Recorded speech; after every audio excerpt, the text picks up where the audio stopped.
Good evening friends, स्वागत है आपका हमारे यूट्यूब चैनल जीएस कैप्सूल में। आई होप आप सभी लोग अच्छे होंगे। फ्रेंड्स, अगर आप लोग चैनल पर नए हैं तो रेगुलर अपडेट्स के लिए प्लीज़ चैनल को सब्सक्राइब कर लीजिएगा। आप सभी को पता है, आज राजस्व परिषद लखनऊ में नवचयनित लेखपालों की तरफ से प्रार्थना सभा रखी गई थी और उसके कई सारे लक्ष्य थे, उद्देश्य थे, तो उसके बारे में बात करेंगे। इसके अलावा मैंने कुछ वीडियोस वगैरह डाल दिए थे शॉर्ट्स बनाकर, जिसमें अलग अलग आपने देखा होगा कुछ लोग मीडिया के समक्ष अपनी बात रख रहे थे और काफ़ी सारे अच्छा खासा संख्या बल था।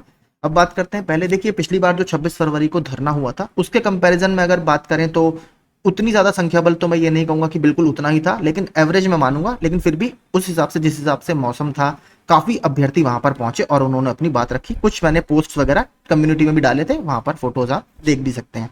तो मुख्य रूप से देखिए इस बार जो हमारा लक्ष्य था, नियुक्ति तो देखिए है ही मेन उद्देश्य, क्योंकि ऑलमोस्ट हमारी सब कुछ ज्वाइनिंग से संबंधित सारी औपचारिकताएं पूरी कर ली गई हैं। जो मेन हमारा मकसद था वो था सुप्रीम कोर्ट में जो हमारा स्टे लगा हुआ है वहां पर हमारी पैरवी अच्छे से की जाए। तो उसके लिए स्टेट की तरफ से, क्योंकि देखिए क्या है, यहाँ पर जो रेस्पोंडेंट हैं वो दो इंपॉर्टेंट रेस्पोंडेंट हैं। एक है आपका स्टेट ऑफ उत्तर प्रदेश, इसकी तरफ से हरीश पांडे सर अपीयर होते हैं। दूसरे हैं आपके कमीशन, और कमीशन ही इंपॉर्टेंट है क्योंकि मेन जो विवाद है वो आंसर की को या प्रश्नों को लेकर है। और आयोग की तरफ से एमआर शमशाद सर उतरते हैं। एक बार केवल 13 तारीख को जो स्टे लगा था उसके बाद सॉलिसिटर जनरल जो तुषार मेहता सर हैं वो उतरे थे। तो हमारा जो मेन उद्देश्य था वो यही था कि अब जो 8 जुलाई को हमारी डेट प्रस्तावित है, क्योंकि देखिए इतना तो सबको पता है कि आज वहां पर ऐसा कुछ होना नहीं था कि नियुक्ति आपको मिल जाए, क्योंकि जो होना है वो कोर्ट से ही होना है। जब कोर्ट में आपका मैटर रखा हुआ है तो कोर्ट के बिना या स्टे हटे बिना परिषद या सरकार आगे नहीं बढ़ सकती, क्योंकि फिर वो कंटेम्प्ट ऑफ कोर्ट का केस हो जाता है। तो मेन जो उद्देश्य था वो यही था।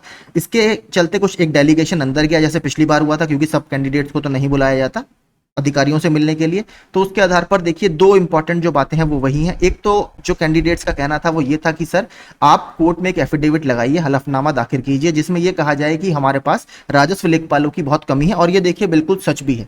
पूरे इलेक्शन वगैरह में और राजस्व लेखपालों के पास जितने काम रहते हैं ग्रामीण स्तर पर, आप सभी जानते हैं, बहुत लंबी चौड़ी उसकी लिस्ट है। तो कहीं ना कहीं जो सरकार की, हम कह सकते हैं, वेलफेयर स्कीम है या जो लाभ पहुंचाने वाली स्कीम है वो भी प्रभावित होती है। इसके अलावा कुछ अन्य कार्य भी प्रभावित होते हैं। तो ये सरकार कहीं ना कहीं उनके सामने बात रखे, कोर्ट के सामने, कि सर ये काफी दिक्कतें हो रही हैं, इसकी वजह से स्टेट की जो एक तरह से वर्किंग है वो काफी प्रभावित होती है। तो पहला तो ये था।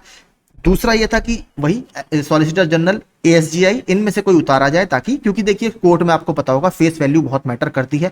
कुछ बड़े बड़े वकील जैसे अरविंद केजरीवाल सर के केस में अभिषेक मनु सिंघवी, कपिल सिब्बल सर, पटवालिया सर, ये बड़े बड़े नाम हैं, दुष्यंत दवे सर, जो कहीं ना कहीं कोर्ट में इनकी एक अपनी रेपुटेशन है। और जब ये कोई बात बोलते हैं या इन्होंने पहले ऐसे काफी मैटर्स डील किए हुए होते हैं तो इसमें आसानी रहती है, या उनको मैटर समझने में आसानी रहती है, और कोर्ट उनकी बात बाकायदा सुनता भी है। तो और इस तरीके की पैरवी केवल एक बार तुषार मेहता सर आए थे, उसके बाद अभी तक हमारी नहीं हुई, डेट पर डेट हमें मिली है। तो ये दो मुख्य उद्देश्य थे। दोनों में देखिए आश्वासन हमें मिला है, और यहां पर देखिए इसके अलावा कुछ होता भी नहीं। 3 जगह आपके पास है, UP triple SC, board of revenue और जनता दरबार। आप जाएंगे, कोई भी आपको लिखित में तो कुछ देगा नहीं, ठीक है। प्रैक्टिकल बात यार यही है, आप किसी से कुछ भी कहो या कोई आपसे कुछ भी कहे, लिखित में आपको कुछ भी नहीं मिलेगा। जो होगा अब आपका आश्वासन के आधार पर ही होता है। वो आपको बुलाते हैं और आपसे कहा जाता है कि हाँ, हम इन पर विचार करेंगे। अब ये तो देखिए 8 तारीख को ही पता लगेगा कि आज जो बातें हमने कही या उनकी तरफ से जो आश्वासन दिए गए उनमें कितनी सच्चाई है।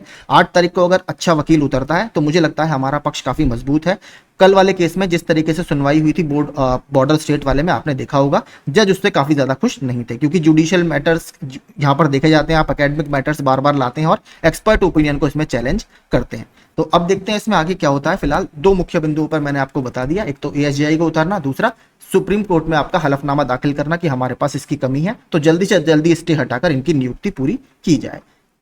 अब देखते हैं इसमें, तो 8 तारीख को मैं फिर से कह रहा हूँ, वहीं कोर्ट रूम का खेल कोर्ट रूम में ही पता लगता है कि कितनी तैयारी के साथ वहां पर ही उतरते हैं।